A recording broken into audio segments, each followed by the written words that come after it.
of the African continent need to have an interruption of all these external interference, of all these international interference. One of the true reasons, the behind the scene reason of what is going on, Gbagbo, Ouattara, all of these are, it's not, it's just, the real reason is that they discover in what is called the Gulf of Guinea, the Gulf of Guinea, which is, anywhere from, you might want to start from Liberia, through Cote d'Ivoire, Ghana, all of these countries, down to Angola. They have discovered the largest oil reserve, one of the largest oil reserves in the world, potentially. On top of that, I understand that the grade of the oil is apparently of a higher quality than even the oil in the Middle East. So the true reason for all of these calamity, bloodshed, and political and civil unrest going on, be it in Cote d'Ivoire as well in many countries in that area of Africa, is really because, unfortunately, the West is trying to position itself to have control on the oil. The reason why so much of this is going on is because they have a stamp. One of the fighting factions have a stamp from the United States, from the United Nations, from France, from the European Union, that it is okay for you to do so to gain power. So you have the United Nations military forces that are on the ground, and were actually part of the fight. They're not there anymore as a peacekeeping force. They're there as a fighting military force against civilian, Ivorian. So my appeal truly is not so much to ask them to come in there, it's to ask them to retreat. Enough is enough. How many more Africans need to die for them to realize that it's not correct? The same thing happened in Rwanda. And we were all there, they watch, and after the fact, then people are coming and try to find solution, blah, blah. In the meantime, you have thousands and thousands of human beings who have been killed. We need to do something. We need to rise as a people, the same way that the people of Egypt came together day after day, week after week, and within 2 or 3 weeks were able to overthrow a government. The same way that Gandhi and people in India, few decades ago, came as a people and were able to free themselves from the previous colonial power.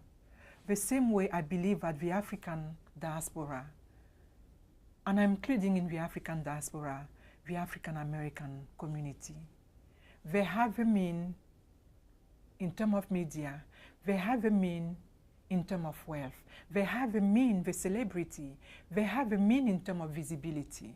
I'm making an appeal to any of those brothers and sisters to please speak out, to please come out and do something, because it is on each and every one of us. It's on our watch.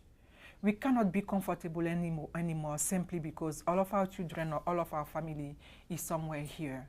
People are dying day after day. Whole village being burned. And the media, unfortunately, the media that people are hearing about is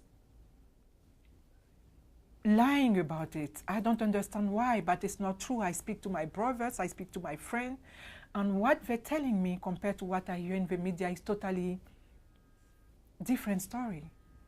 So I'm making an appeal to this whole community, to the African diaspora, to the Ivorian diaspora, to speak out, to speak out for themselves, because it's too heavy of a price to pay. To speak up for the next generation of African people. To speak up and to do something in their power so that they stop, not in a month, not in 3 weeks, not in 5 days when you have all of these governments coming together. It can be stopped today. It can be stopped now if we as a people come together and rise. Enough is enough. Africa deserves some peace. The African people are human beings like any other people from any other continent, and we deserve to be in peace. We deserve to have the basics. We deserve to not have this imperialism power being imposed on us in the 21st century. Do you realize that